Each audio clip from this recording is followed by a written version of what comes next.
सर्वमंगल मांगल्ये शिवे सर्वार्थ साधिके शरण्ये त्र्यंबके गौरी नारायणी नमोस्तुते। नमस्कार, स्वागत है आपका आचार्यवाणी में। मैं आचार्य विक्रमादित्य आपके साथ हूँ और आज का विषय हमारा है कि विशेष तौर पर कुंभ राशि वालों के लिए कैसा रहेगा नवंबर का आरंभिक काल। 4 तारीख को विशेष तौर पर ग्रहों का योगायोग समझ लीजिए। शनिवार का अवसर है, सप्तमी तिथि है और ग्रहों का योगायोग बहुत महत्वपूर्ण परिवर्तन की तरफ, जिसकी आरंभ में हमने बात करी थी। शनि महाराज परिवर्तन की तरफ जा रहे हैं।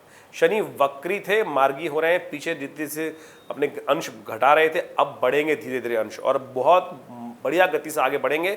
आपकी राशि के अनुसार से बात करें तो बहुत महत्वपूर्ण, बस थोड़ा सा आपको ध्यान रखना है, थोड़े से पराक्रम को करने की जरूरत है, आलस में ना रहें। शनि आलस पराक्रम वाले स्थान को देख रहे हैं, उसको कम कर सकते हैं, लेकिन बृहस्पति भी अब शुद्ध हो गए हैं, बहुत राहु से हट गए हैं, तो बहुत सुंदर तरीके से आगे बढ़ने के सुंदर अवसर आपको प्राप्त हो रहे हैं। आगे बढ़िए, माँ भगवती दुर्गा का नित्य प्रति पूजन करें, कल्याण के योग बनेंगे, सर्वार्थ सिद्धि योग विद्यमान है, नया कार्य करने के लिए दिन अच्छा दिखाई देता है।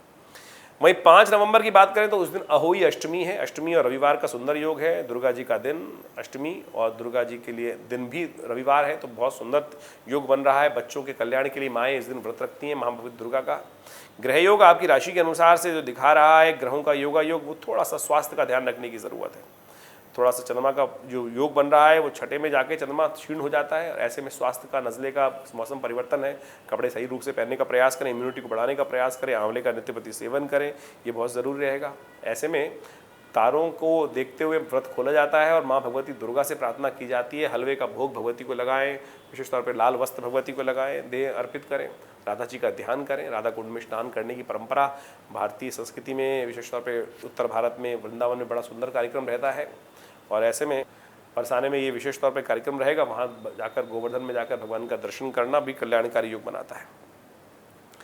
6 नवंबर को ग्रह गणना विशेष तौर पर नवमी तिथि दिखा रही है, सोमवार का अवसर और ग्रहों का योग परिवर्तन की तरफ जो जाएगा वो विशेष तौर पर महत्वपूर्ण परिवर्तन रहेगा। इस दिन दोपहर के समय चंद्रमा परिवर्तित होंगे, ये आपके लिए बहुत अच्छे रहेंगे और शाम के समय बुध परिवर्तन की तरफ जाएंगे, वो वृश्चिक में चले जाएंगे। ये दोनों ग्रहों का योग आपके लिए बहुत सुंदर हो रहा है।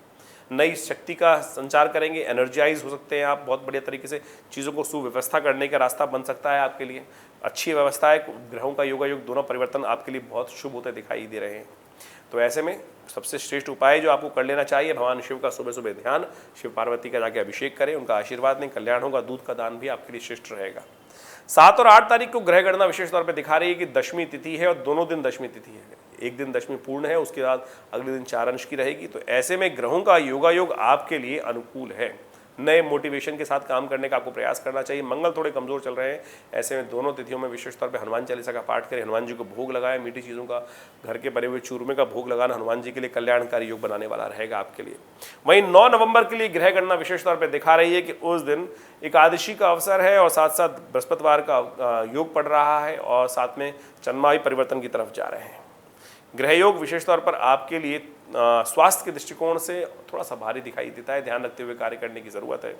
देखिए, उत्सव के दिन है, ऐसे में भगवान विष्णु से प्रार्थना कर कर रमा एकादशी के दिन आप व्रत रखें, भगवान विष्णु का पूजन करें, महालक्ष्मी की कृपा प्राप्त होगी। श्री सूक्त से भगवती महालक्ष्मी का पूजन करें, भगवान विष्णु का पूजन करें, उनका आशीर्वाद मिलेगा और कल्याण के योग बनेंगे। ऐसे में भगवान विष्णु के मंदिर में जाकर उनका चरणामृत ग्रहण करना आपके ग्रहों में थोड़ी जो कमजोरी है उसको ठीक करने का योग बना सकता है। स्वास्थ्य के लिए भी अच्छा सुंदर योग बन सकता है, लेकिन स्वास्थ्य का ध्यान रखने की ज़रूरत है, मन को बढ़ाने की ज़रूरत है। मन थोड़ा शीर्ण दिखाई देता है, उसको ठीक रखते हुए कार्य करें। उत्सव के दिन आरंभ हो रहे हैं, कोशिश करें अपने आप को थोड़ा पॉजिटिव रखने का हम प्रयास करें। 10 नवंबर की तिथि बेहद खास है। इस दिन धनतेरस बन रही है, साथ साथ ऐसा अद्भुत योग बन रहा है, महालक्ष्मी को प्रसन्न करने का दिन आरंभ हो गए हैं। महादिवाली के विशेष तौर पर दीपावली महापर्व के दिन आरंभ होते हैं और ऐसे में पहला दिन यमराज का पूजन किया जाता है। और ग्रह योग आपकी राशि के अनुसार से यदि बात किया जाए तो स्वास्थ्य का ध्यान रखने की ज़रूरत है। ऐसे में एक खास उपाय कर लीजिए, यम दीप दान करने का प्रोसेस है, वो हम आपको बताएंगे, वो अवश्य कीजिएगा, क्योंकि आने वाले समय में ग्रह योग आपकी राशि के अनुसार से जो दिखाई दे रहे हैं वो उनको उपाय करना बहुत ज़रूरी रहेगा। इस दिन प्रदोष भी है, ऐसे में भगवती के निमित्त, विशेष तौर पर भगवान शंकर के निमित्त आपको महालक्ष्मी की कृपा प्राप्त करने, शुक्र प्रदोष का योग बन गया है। धनतेरस के दिन महालक्ष्मी को प्रसन्न करने का अद्भुत दिवस। श्रीयंत्र चांदी का स्थापित करें घर में। और एक बात का ध्यान रखिएगा, लोहा घर में मत लाइएगा। आपकी राशि के अनुसार से आपका विशेष तौर पे कुंभ राशि में लोहा इस दिन घर में लाना महाशुभ रहेगा, इस बात का ध्यान रखते हुए कार्य करें। चांदी लाइए, कल्याणकारी योग बनेंगे, ग्रह योग आपके लिए बहुत अनुकूल है। और विशेष तौर पर धनतेरस दीपदान का एक प्रोसेस है, वो अवश्य यथाउचित भाव से करने का प्रयास करें। कहा जाता है कि जो इस दिन हम दीप दान करते हैं शाम के समय, एक दक्षिण दिशा में घर की तरफ जाकर एक दीपक जला देते हैं और उस अन्न की ढेरी के ऊपर, और अपने पूर्वजों को उस दीपक को दिखाने के बाद ओम यमाय नमः इस मंत्र का उच्चारण करते हुए दीप दान किया जाता है। उनकी 1 वर्ष तक अपमृत्यु नहीं होती। ये बहुत सुंदर प्रोसेस शास्त्र में स्कंद पुराण में वर्णित है, वहीं से हम बताने का प्रयास कर रहे हैं। पूर्ण प्रयोग करेंगे तो बहुत सुंदर तरीके से लाभ प्राप्ति के योग बनेंगे, कष्ट भी हरेंगे भगवान। एक ब्रह्मास्त्र उपाय हम आपको बताने वाले हैं। कहा जाता है कि यदि यम के निमित्त, क्योंकि धनत्रयोदशी के दिन यमराज की पूजा की जाती है, और कहा जाता है कि सूर्यास्त होने के बाद घर के दक्षिण दिशा की तरफ एक अन्न की ढेरी बनाकर एक चौमुहा दीपक अपने पितरों के निमित्त दान कर दिया या यमराज के निमित्त दान कर दिया जाए, उनमें उस थोड़ा सा उनका पूजन कर कर यमराज जी का, और वहाँ उसको प्रज्वलित कर दिया जाए। और उसके दिन अगले दिन सुबह उठकर, कहा जाता है पूर्ण प्रयोग यह है कि अगले दिन सुबह जब नरक चतुर्दशी होती है, सुबह उठकर घर के दोनों द्वारों पर एक विशेष तौर पे 2 दिए प्रज्वलित कर दिए जाते हैं यमराज के दोनों पुत्रों के नाम पर। ये पूर्ण उपाय हुआ। और उससे पहले क्या करना चाहिए?